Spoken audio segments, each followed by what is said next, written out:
Picture a kid who loves football, not because anyone told them to, not because there's a trophy at the end, just because when they play, something in them lights up. They'd play for hours, in the rain, on their own. Nobody has to drag them to training. Nobody has to motivate them. The game is the motivation.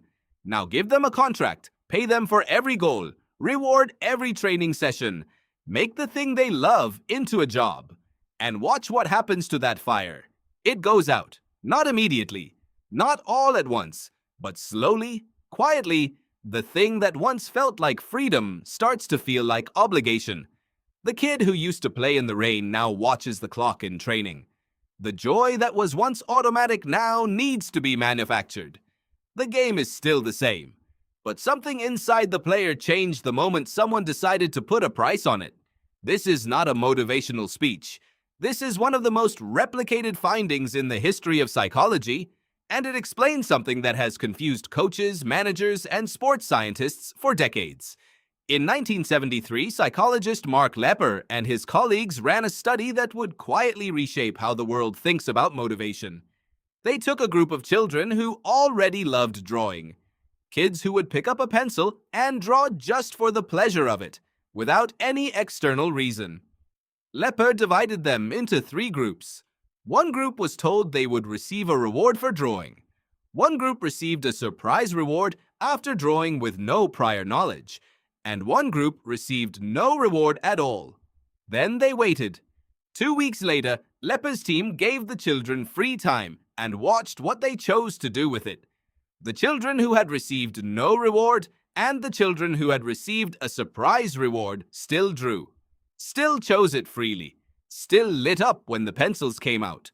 But the children who had been told in advance they would be rewarded for drawing, the ones for whom drawing had been turned into a transaction, drew significantly less.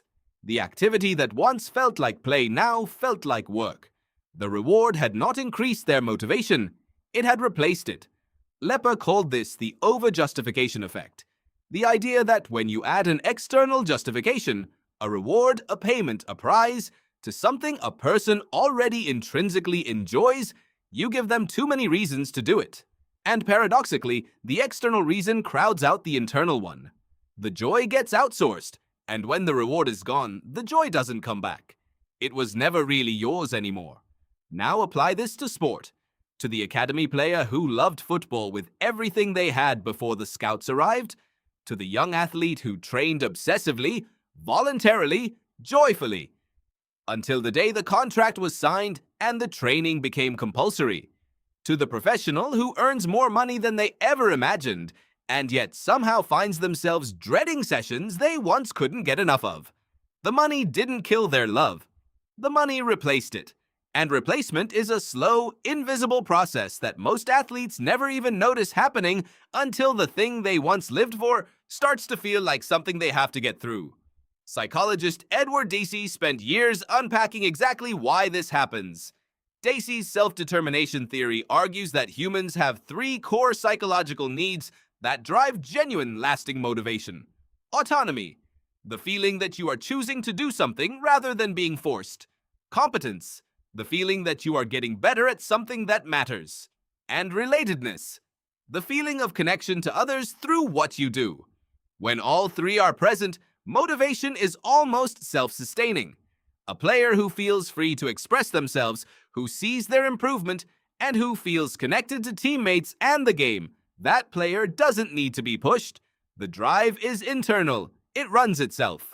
But the moment external rewards, external pressure, or external control start to dominate, autonomy erodes. The player is no longer choosing. They are complying.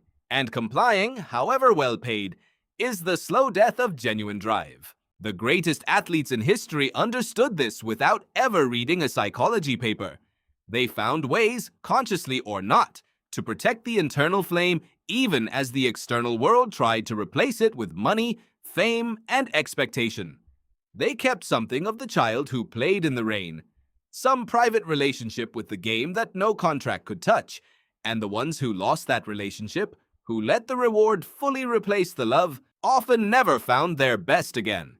The next time you watch an athlete who looks like they are going through the motions, who plays with the body but not the soul, who does enough but never more than enough. You are watching the overjustification effect in real time. The money is there. The platform is there. Everything external is in place. The only thing missing is the kid who used to play in the rain.